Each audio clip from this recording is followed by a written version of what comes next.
Hello everyone, this is Coach Lana checking in. Today is day 16 of 31, and today we're going to talk about protein, how much do you need, and what are some good protein sources. So thank you so much for joining me. If this is the first video you've ever watched, just take this as a grain of salt. This is information. You can use the information I give you one day, 1 week, 1 month, the rest of your life, or you can go ahead and throw it away. So protein, gosh, it's a big topic. There's so much. So if you find something interesting in this or you're kind of curious, dig deeper and do the research yourself. There's going to be several points in this I'm actually going to tell you to. So anyway, proteins made up of amino acids. They are the building blocks of your body. So essential proteins are things that we absolutely need, but we have to get them from nutrients. And there are complete ones and there are incomplete ones. So of course, me being vegan, I don't get to eat any of the complete ones. So they come from red meats or white meats, poultry, eggs, fish, all these types of things. Now incomplete, doesn't matter, it's okay. You're still all right if you're eating the incompletes. The incompletes, the trick is to try to pair them. So things are like rice and beans, they both have different amino acids in them, but if you pair them together, you got a complete protein.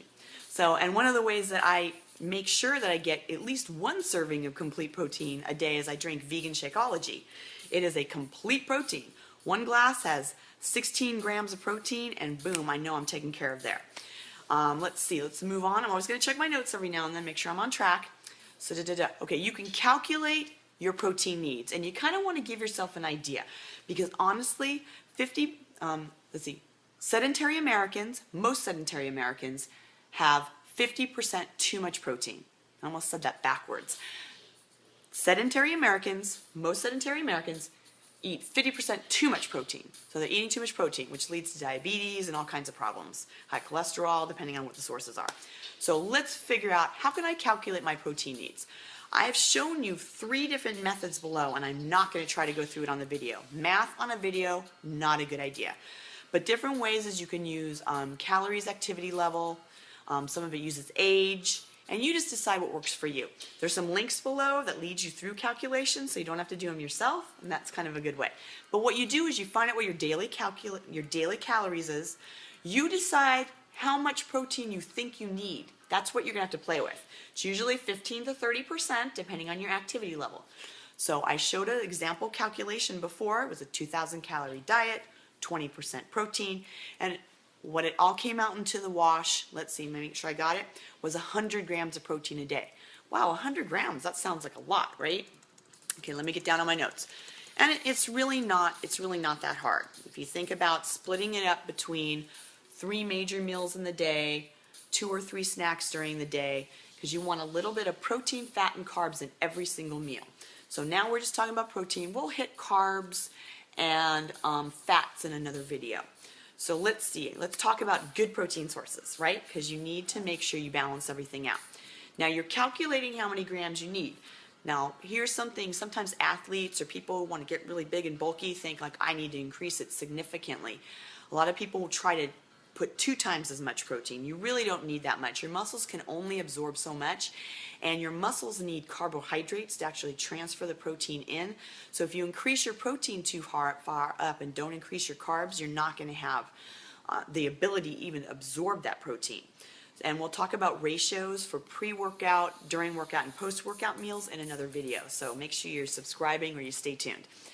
Okay, for red meat, different sources of red meat. So anyway, when you're looking for red meat, poultry, eggs, dairy, you want to look for these types of terms. Free range, grass-fed, organic. Yikes. I know it can be a little more costly, but here, benefits. You're going to get more linoleic acid, you're going to get more vitamin A, you're going to get more omega-3s. They tend to taste a heck of a lot better. I haven't been vegan for that long, and when I did eat meat, I could totally taste the difference between the grass-fed organic and the not. It's a big difference.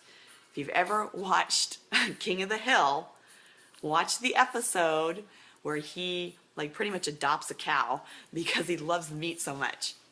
Now, fish is a little bit of a debatable topic, so I'm going to let you guys make the decision on your own. I want you to research this.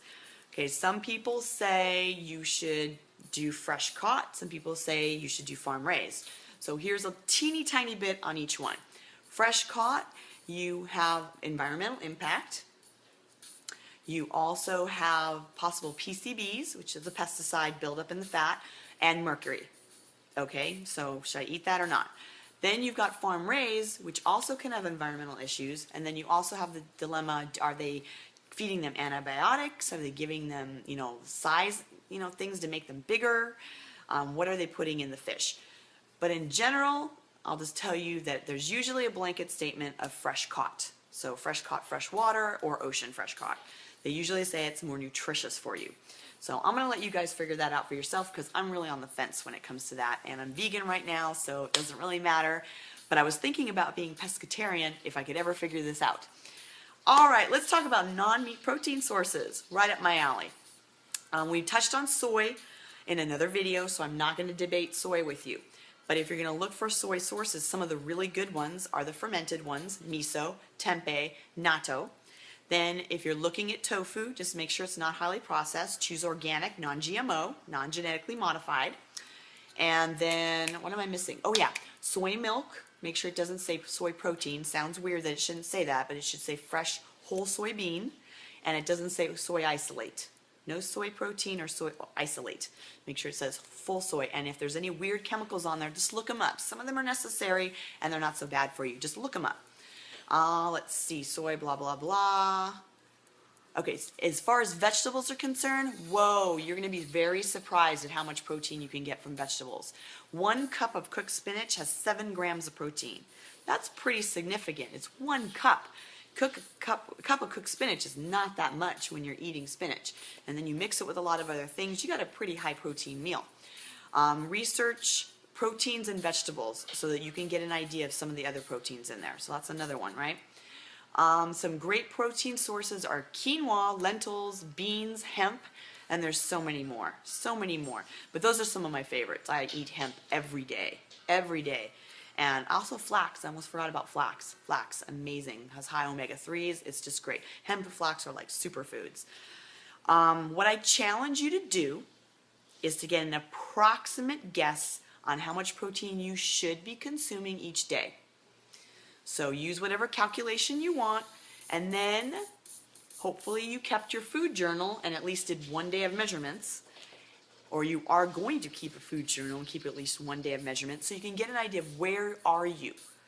And then see how you feel. Try to adjust your protein. See if you can get it around where it's supposed to be and see if that works for you. Because you might need to increase it a little bit to feel more energetic, to work out harder, or you might feel sluggish, like you're having too much, and you might need to decrease it. So play with those percentages and see how you feel. All right, I want to thank you so much for your time. I know sometimes I just go off on crazy topics, but I really appreciate your time. Thank you so much for joining me. I hope you continue to watch these videos. This is Coach Lana, and I'm out of here.